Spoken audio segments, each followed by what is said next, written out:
think I first recognized writing as an outlet when I was a kid. I mean, I still have a memory of a very visceral experience when I was about 10 years old. My third grade teacher told me to sit down and just try, the class was acting up all crazy and everything, and she just tried to quiet everybody down and have them write a story. Didn't give us any sort of guideline, just set us free pretty much and said just write something because I can't deal with you right now. And I started writing, and I didn't stop till about 10 o'clock that night, and I came back the next day with a 10-page story, which was about 300 pages for a 10-year-old at the time. I think a writer can be either. I think they can be born, they can be made.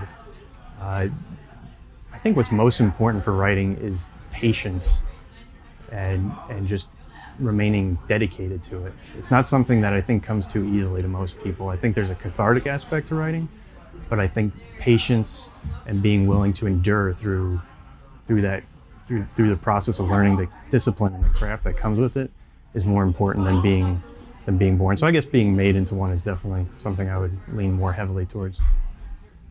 I think the most significant moments in my growth as a writer come from interacting with other writers. You know, writing's such an isolating, you're alone by yourself 99% of the time. So when you get this, it's like being on a ship out in the middle of the ocean at night completely by yourself, and then every once in a while you get this beacon of light that comes from another ship that's passing, and that is the only way for me to really gauge myself. You know, I'm a big believer in community and spending time and resources and with other writers. That's the only way I can really gauge my growth. You know, there's a certain amount of work that just needs to be done by yourself. You kind of just need to put the work in, but at the same time, it's the other writers that I choose to surround myself with who help me show how I grow the most.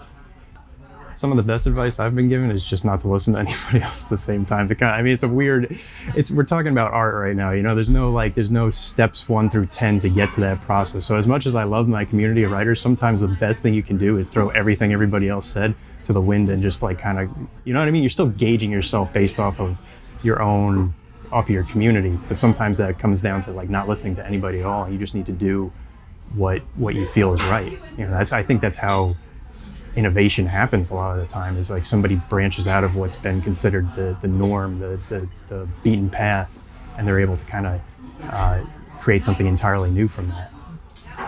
Yeah, the best thing about the MFA program is it's time to write.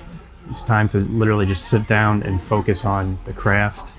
I mean, there are times when I feel like I have so many other responsibilities I don't have time to write, but at the end of the day, I mean, I've worked a 9-to-5 job and had to been on the 6:30 a.m. train into the city and done that lifestyle, and it's a very, very big grind and it wears you down. And some people, that's what it works for them. But the MFA, I came to that with realizing that I was putting a lot of other experiences I had behind me, and that you're not only surrounded by a community, but you have this very rare occasion where you can sit down and actually focus on that discipline in a way that's it's just a unique time for a writer. Right, so with the Literary Journal, we get submissions from all over the world. I mean, the magazine I'm working for has been around since 1960, so they've gone through many different iterations, and we have seen, it's interesting to see how when you have just submissions coming in from anonymous people all over the world, that you're able to kind of put your pulse on your finger on the pulse of a lot of different trends and like the collective conscious of a country. There's trends like genre trends. I was at a different literary magazine when Twilight was huge and there was a lot of vampire stuff coming through, but there's also just a lot of things that people are concerned with right now, especially identity, national identity. That's something we've been seeing a lot of, is questioning like, where do we go from here? Who are we? What are we made of? As far as giving advice back, we get so many submissions that we don't get to give direct advice back, but I find we try and give as much, it's not a canned response. We try and put something personal into it to keep people writing, because there's such a high volume of submissions coming in. It's not that we don't even there's a lot of stuff we have to turn away that we would love to publish. It's just it's not practical at the time. So it's remaining encouraging, telling people to keep doing what they're doing, but that this might just not be the right time for that particular piece. So fiction's really important to me because I have a hard time writing about my personal experiences. It's like drinking out of a fire hose. It's too much too quickly, and I can't get enough of a distance between myself and whatever I'm trying to write about. So fiction allows me to put things at an arm's length and kind of create, even if it's kind of superficial, to create kind of an artificial context that I can explore these issues. And in a weird way, I'm able to actually gain a lot more insight into these experiences I've had or experiences of people I've known through an artificial, superficial story. But in that, there's like this turnaround, and there's a lot more truth in it than I was originally expecting. And I haven't figured, to be totally honest with you, I haven't figured out a way to do that through nonfiction yet.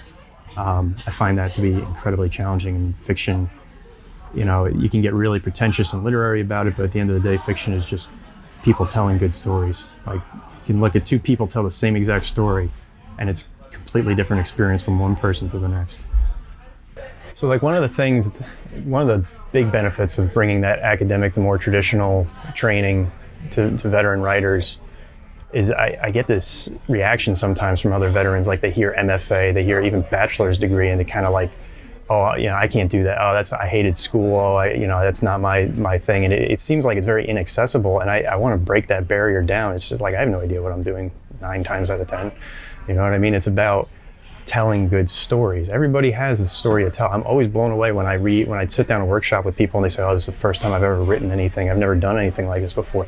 And there's so much great stuff in there, and I want to get away from this idea of being in an academic environment or some type of literary environment is like a pretentious, virtuous thing. That it's just a community thing. Like, we can all be a part of this, and there's ways to break down those barriers and be more inclusive. This is exactly what I think great writing is about. It's about creating community. We've said it a couple of times. Everybody jumped at the opportunity to do this. Everybody was game.